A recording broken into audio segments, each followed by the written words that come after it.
Good morning, everyone. I am going to do the sizzle reel thing because that's what we do. Get it, got it, good. Get it, got it, good. Get it, got it. Talking about ways we can elevate. Stepping up, staring, we escalate. Don't try to separate. We'll get together and celebrate. I can do everything. I just don't hesitate. I can do anything. Get it, got it, good. You got me. I know that you got me good. Get it, got it, good.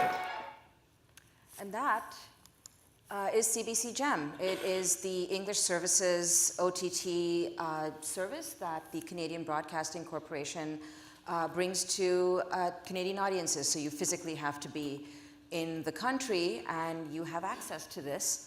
We launched it in December 2017 in this version. It was an evolution, as many of these are, from catch-up players that kind of spanned our digital service model, and it became its own thing shortly before that in 2017, and then we launched this version in December. Now, I'm going to show you what it actually looks like, because again, unless you're in Canada, it's tough to see the visuals. And don't tell my product guy. I'm not supposed to do this, but this is essentially what it's about to look like. This is a mock, as you can tell, and this is the UX that we're updating, and we're going to launch early in April. And so there's an angry ape, which I enjoy very much. And as you can see, and I'm going to talk about this a little bit, there's a pretty solid live TV component that we're going to get into in a second. But here's a bit of an overview. It's a relatively new service, as I mentioned. We've got about 4,000 odd hours, and this has been a pretty significant growth volume-wise in the last little while. 14 24/7 live-streamed linear channels, 13 of which are served with dynamic ad insertion and regionalized as well. 12.5 million streams roughly per quarter. That goes up and down depending on the time of year or what's going on. Live streams as well are growing, so a couple million there. And we consistently rank, depending on the time of year, depending on the month, in the top 5. Netflix typically number 1, and we go anywhere from number 2 to number 5, depending on the time of year.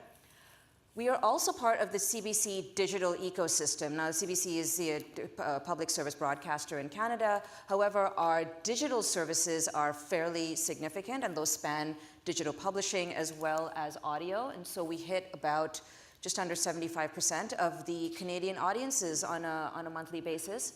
The content is news heavy, but we also have entertainment, lifestyle, sports, and a pretty solid audio on-demand offering. The CBC is actually one of the biggest podcast producers in Canada, and we get a ton of podcast traffic as well. And we also skew a lot younger than sometimes people think, especially if you're living in Canada. Our content offering starts right from the preschool age group, but we go all the way up to 65 plus, and we do hit about 60% of Canadian millennials.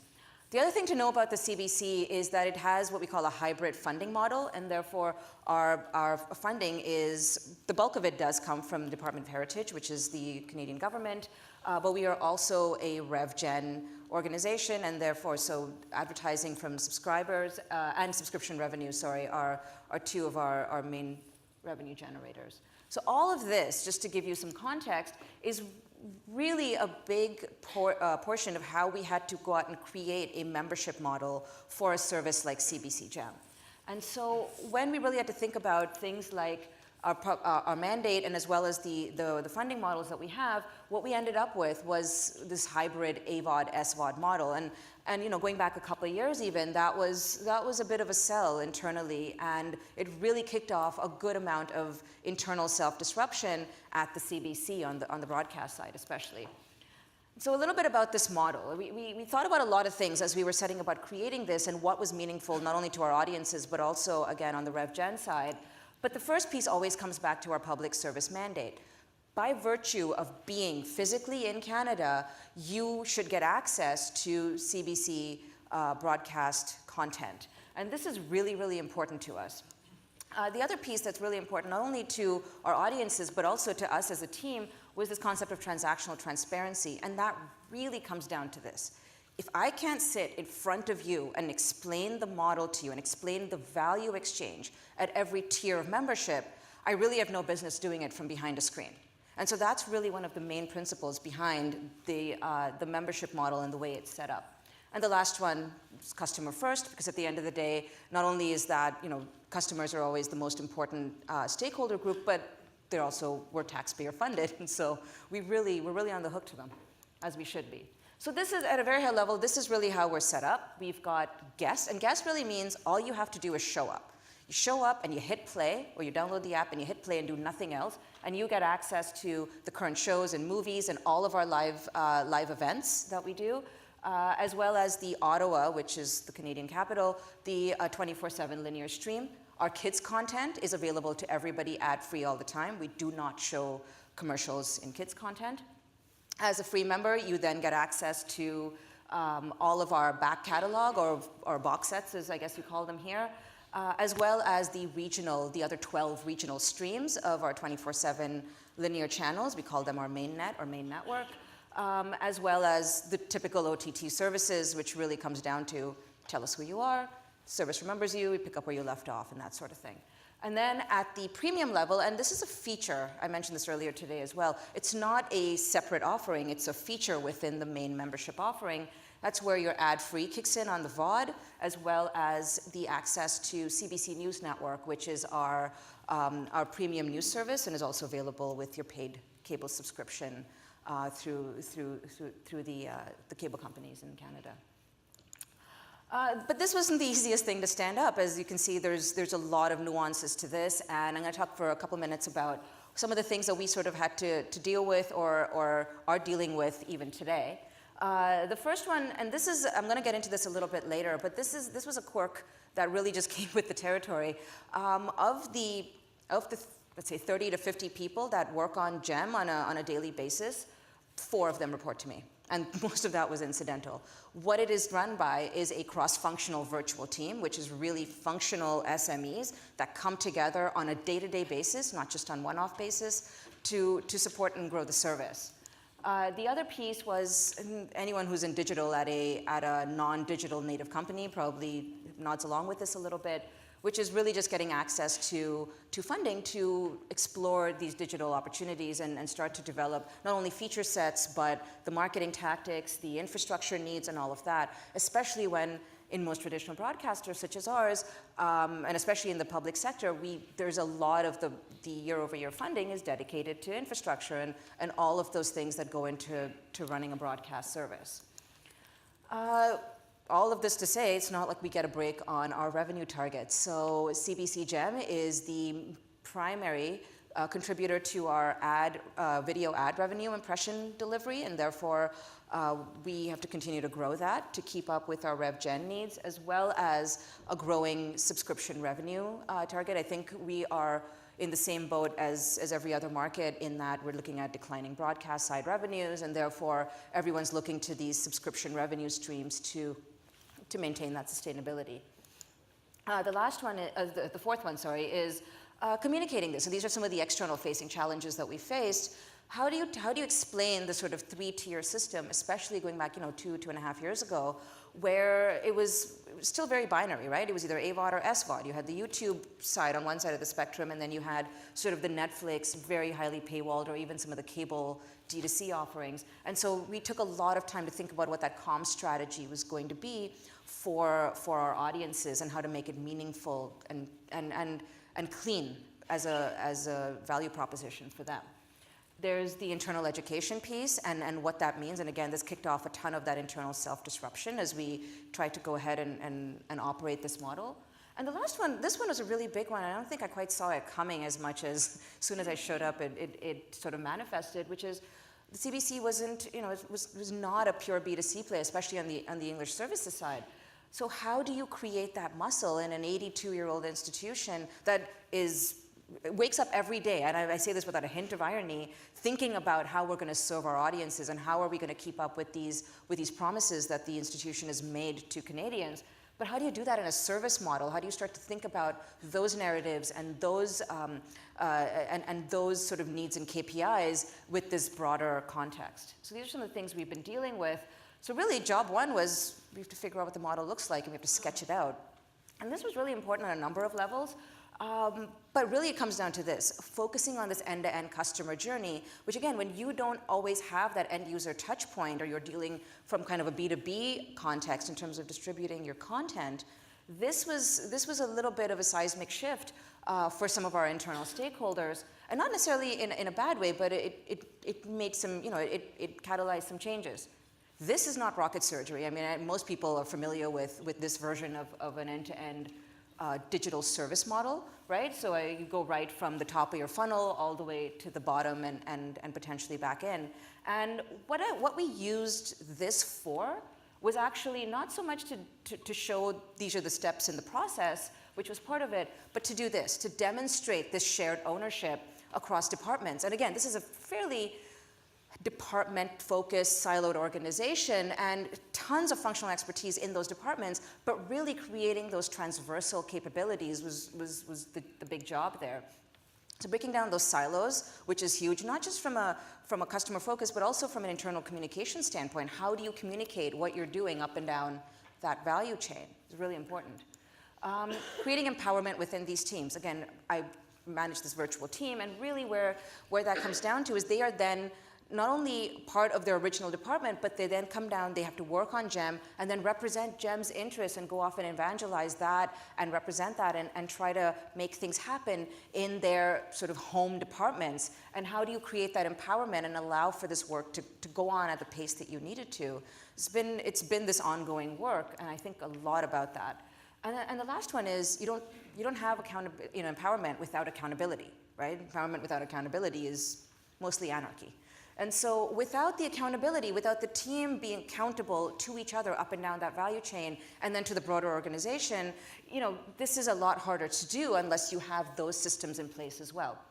And really, this is a lot of adjectives to really say, it's a whole bunch of people that work across departments within the organization that had to not only show up and learn how to work together on a day-to-day basis, but also do it in the context of setting up a brand new model at the CBC. And so this was one of the main uses that we kind of took this journey model and created out of it, which was really to show, starting kind of day one, how this works and how each department, which again, typically functioned as a standalone thing and was very pass the baton approach, needs to work together, and how interdependent they are, not only on each other and up and down the value chain, how each of their actions then impacts the end user experience and the end user value proposition, but then also how they are supported by some of these newer transversal systems and structural elements in place, such as your analytics and your DMP, and sort of taking that data, the data empowerment into the day-to-day tactical decision-making, right? And going back to that fantastic video with the underpants, which I am going to steal wholesale, by the way, thank you, Richard, wherever you are. It's about this, right? It's how do you use, what's that step in between, and what are the systems that you're putting in place to create a real utility at the day-to-day tactical decision level as well, as the strategic level. And then they had to go break a bunch of things. It's great to set all that stuff up and talk about all of this, but it's words on a paper until we actually had to go out there, and this is at each individual team member level, and go back into the departments, go back into the folks that were making those decisions, and basically just break some stuff, right? And so I was really happy with that graphic, by the way. That gave me joy, a little 90s throwback. And this is really what happened. Our OTC service, just by value of having to do the thing it needed to do to function, ended up being what we call the thin edge of the wedge, right? And so I'll give you an example. Our marketing department. So transactional marketing was not really a big thing at the CBC. The marketing department was very title focused. You promoted the season launches of every title, and then you promoted the next one. And our marketing lead, who showed up shortly before I did, in fact, she spent the bulk of her first year literally working with every single component of the larger brand marketing team, who luckily are very supportive and open to these conversations, to actually create a transactional and a service marketing practice within this. So things like that, which maybe felt like a little bit of a thing at the OTT level, caused some major, major changes in how entire departments functioned, worked, and communicated within each other. And then we had to create this end-to-end visibility, because at the end of the day, if you can't see that, how do you know what you're doing, right? And a lot of this was new. I mean, my job didn't exist a couple years ago. A lot of the folks on the GEM team that have joined since, those jobs didn't exist. And that's now becoming much more part of the narrative. We're talking about things like life cycle management, lifetime value, all that type of good stuff. And all of that is very new. But we bring the organization along as well. GEM doesn't get to exist in a bubble for very long, right? And this is kind of that standard, almost the startup within an institution scaling point that we've reached right now. And so this is really the work that we do now. And so we've created this model that, that gives me a lot of joy, mainly because of the alliterative properties. And it's, again, not very complicated, but it comes down to this. There's the planning piece, which, A, you have to align back up to your corporate strategy, but you also need to tie to measures of success. If you don't have a definition of what success looks like, not just at the strategic level, but then at individual tactics or at a sort of a progress-based level, how do you know it's working, right? What are you looking for? How do you know how far back to go to pivot? And then how closely do you align with your operations model? The answer is typically, if you're doing it right, very closely. That's not always perfect. Those things change a lot, but it's something to always keep your eye on. Then there's presence. Presence is really big for the CBC. Again, we're focused on our country. That's our job. But how do we leverage that? How do we leverage this massive differentiator that we're really focused on? Because at the end of the day, the global players, and believe me, we live next door to the biggest pop culture market. Canada is always sort of like, it's the add-on almost right after the fact when something launches in the States. Usually Canada is treated as a tier 1 market and not far behind, despite the population variable, right? But presence, something, we have feet on the ground. The CBC has regional offices with people that work there that are embedded in these communities across essentially the width of the continent, right? The width of the country. And even up as far north as north of the Arctic Circle. And so leveraging this and how do we communicate and empower those teams is a really, really big job of work, but I think extremely important. Then there's production. We are also a prolific content producer. We produce a ton of our own content, which gives us a ton of flexibility, not just from a broadcast perspective, but just we're also working very much with the independent content producers. We've got a ton of these innovation initiatives that are coming out of the regions, but also at the national level. So making sure that we incorporate those conversations into the sort of end user touch points and how the service is set up and managed. Personalization and merchandising, really just the in-service experience, and what does that mean, both from a content innovation standpoint, but also from a UX and how we are getting the right content to the right person at the right time before and after they've shown up. And then the last one comes back to promotion, which is fairly self-explanatory, which is how are you setting all this work up for success? How are you taking the initiatives of the content side, the producers, the regional teams, tying that into brand level marketing as well as these sort of below the line acquisition, retention, churn management, and all those types of CLM functions. And how are you tying all of that back up to, again, how you're defining success? So that's where we are, and here's what we're on the precipice of dealing with. This is a big one for us. The GEM model has shown a pretty decent amount of success, especially internally at the CBC. And a lot of that ties to tying the strategy to the change management, right? You can't have one without the other, not if you want the strategy to be sustainable. And so now how do we take this model of working, this way of working, even some of these cross-functional team approaches, these approaches to empowerment, and expand that to our digital publishing, to our audio, as well as to some of our sort of wider reaching activities, again, such as our content innovation initiatives. And how do we help inform some of these decisioning models? Because if we're so closely allied to the customer, and I'll say this, I get most of the customer support tickets, I see them because I make sure they come through my phone. I don't answer them, but I see them, as does a bulk of the bulk of the team. That's important because if we're sitting there making tactical and strategic decisions, our customers are 100% of the time the first ones to have an opinion, right? And it's up to us to listen. Then there's how do we evolve the service, and I showed you a little bit of where we're taking it. We're definitely looking at, we thought a lot about the mobile-first approach or the web-first approach, but what we're really thinking about is the connected TV-first approach, because at the end of the day, from an OTT standpoint, our hypothesis is that not only is there this convergence of the forces of sort of entertainment, information, utility, transaction, and all of that, but there's also this approach of people want to be consuming this content on the biggest, most convenient screen.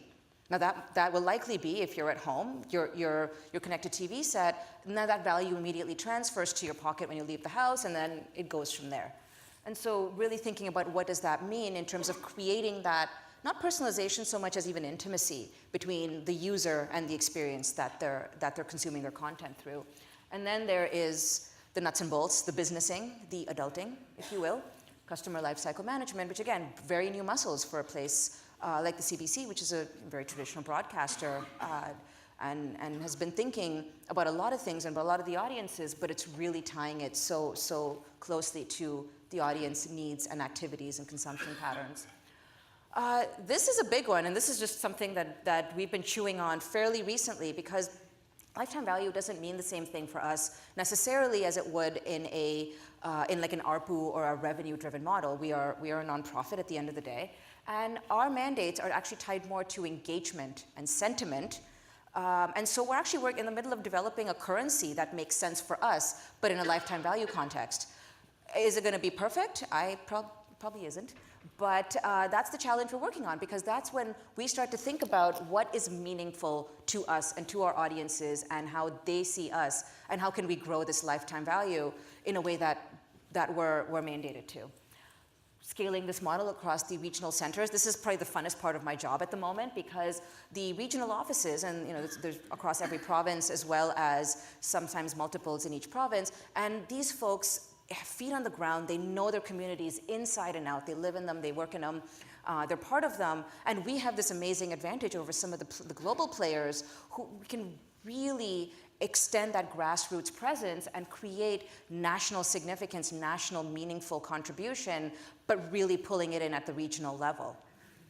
This is a big one for us, and this one is the one for everybody. Again, Canada is sitting right next door to the US markets, and we've got a pretty significant competition base, right? And significant dollars. We don't have the kind of money that I think it was called the content arms race. We don't have the billions and billions of dollars to throw at content alone and then at product and everything else. So really is, how do we scale this service in a way that makes sense, but in a sustainable fashion?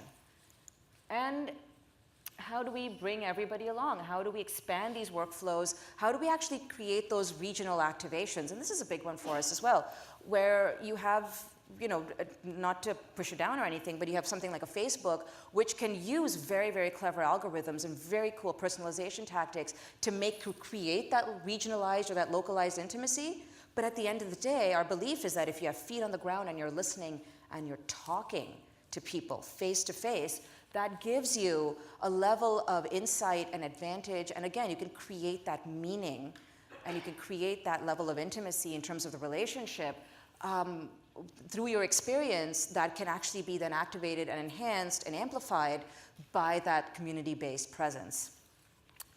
And that's the CBC Gem story to date. It's been just under 2 years, so check back in with me in a few months or a few years, and we'll see how it goes.